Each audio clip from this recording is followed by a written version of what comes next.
streets of Jack the Ripper.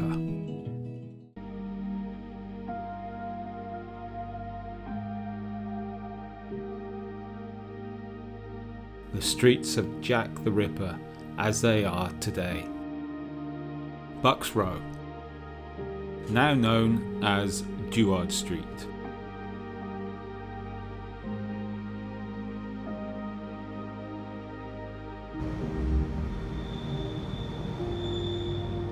Mary is thought to be the first victim of the Ripper, thrown out of her doss house in Florentine Street for not having enough money. She ended up here in Bucks Row, as it was known then.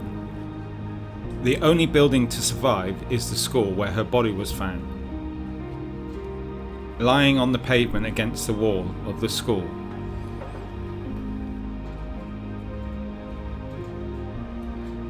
There is one other thing that might have survived.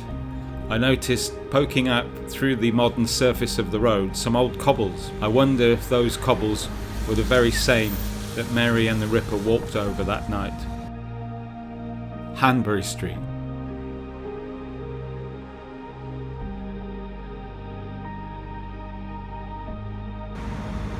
Annie Chapman was in a similar situation to Mary. She too lodged on Florentine Street and had no money to pay for a bed that night.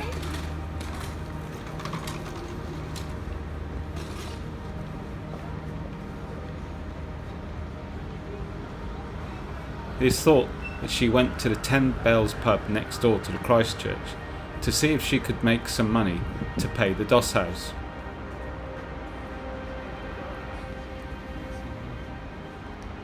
Her body was found at 29 Hanbury Street, the next street along from the pub. The side of the street 29 stood has been demolished and replaced by a large modern shop.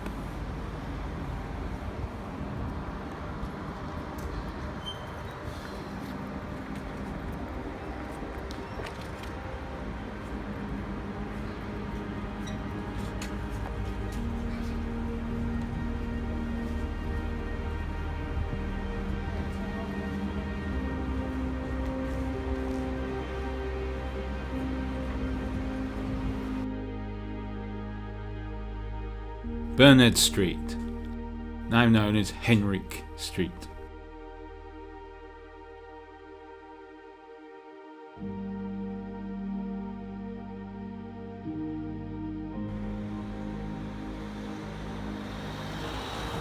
Bernard Street.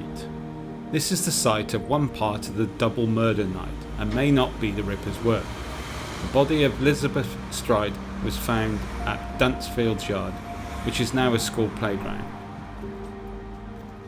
Her body had not been mutilated, which is what cast doubt on the link to the Ripper.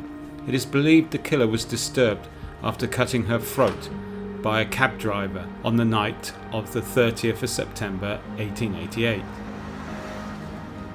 The name of the street has now changed to Henrique Street, and all the buildings of the time have gone. This is where the Dunsfield Yard would have been, and the body was found. Mitre Square, now Mitre Square Garden.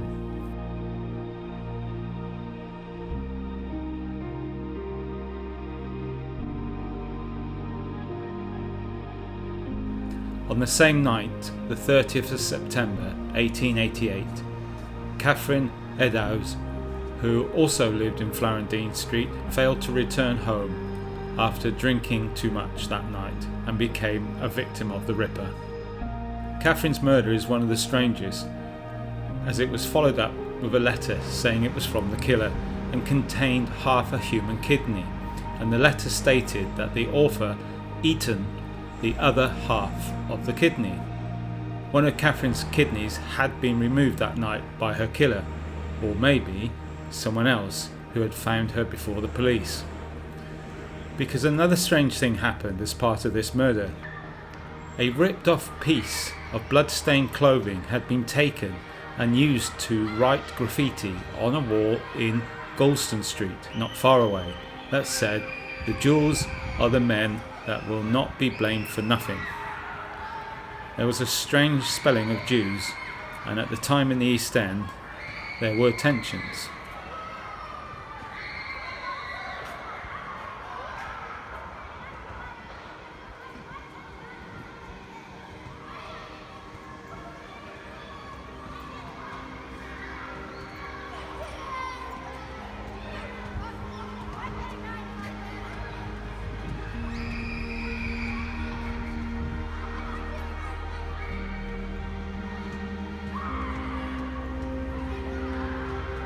Did the Ripper leave the scene of the crime down Minter Street?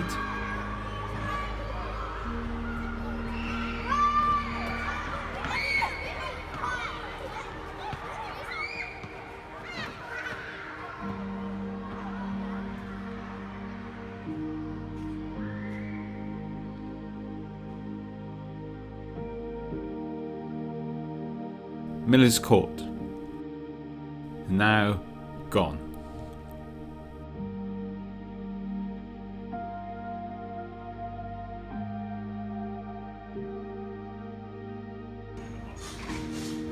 Miller's Court, where Mary Jane Kelly's body was found in the room she rented on the 9th of November 1888.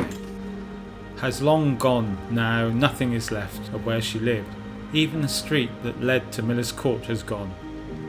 These are the streets that remain and would have led to Miller's Court. Crispin Street had an alleyway that gave access from Bell's Lane, and Bushfield Street would also have given access to Miller's Court.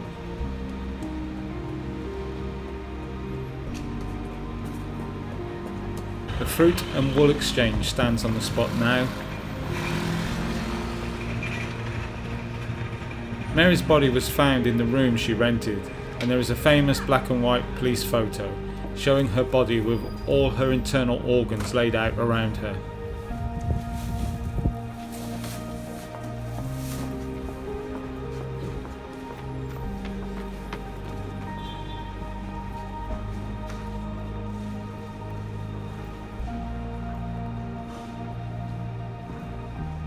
And this is where her room once was.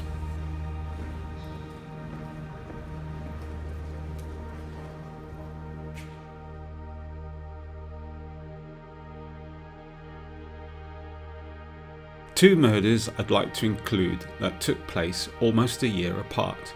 Both are said not to be the work of the Ripper. At the time, life was hard and death came easy. The Ripper case was picked up by the newspapers and it became big business. Everyone was talking about it. Reporters were offering money for information and people were trying to cash in. No one was letting the truth get in the way of a good story. Some of the murders may just have been men not wanting to pay for services rendered, or just like today, copycat murders. Investigating methods were not what they are today.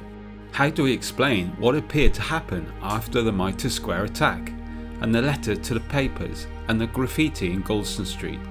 It doesn't really fit with the idea the Ripper was a gentleman doctor. George's Yard, now Gunthorpe Street.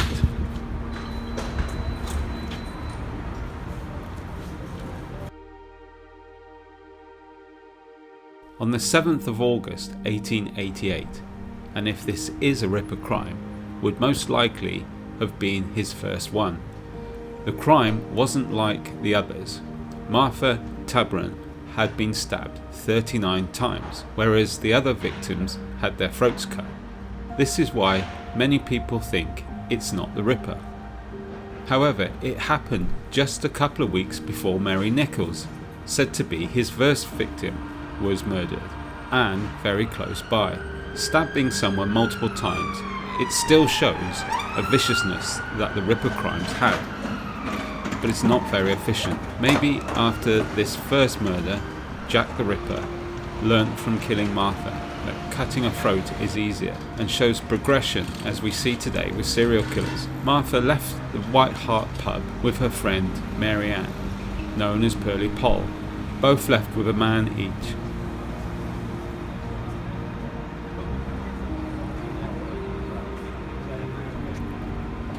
Pearly Poll took one man down Angel Alley.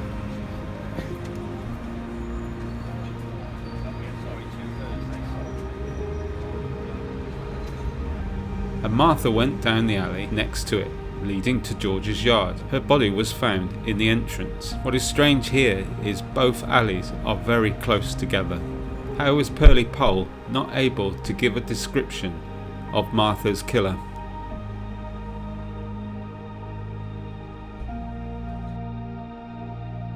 Castle Alley is now Old Castle Street.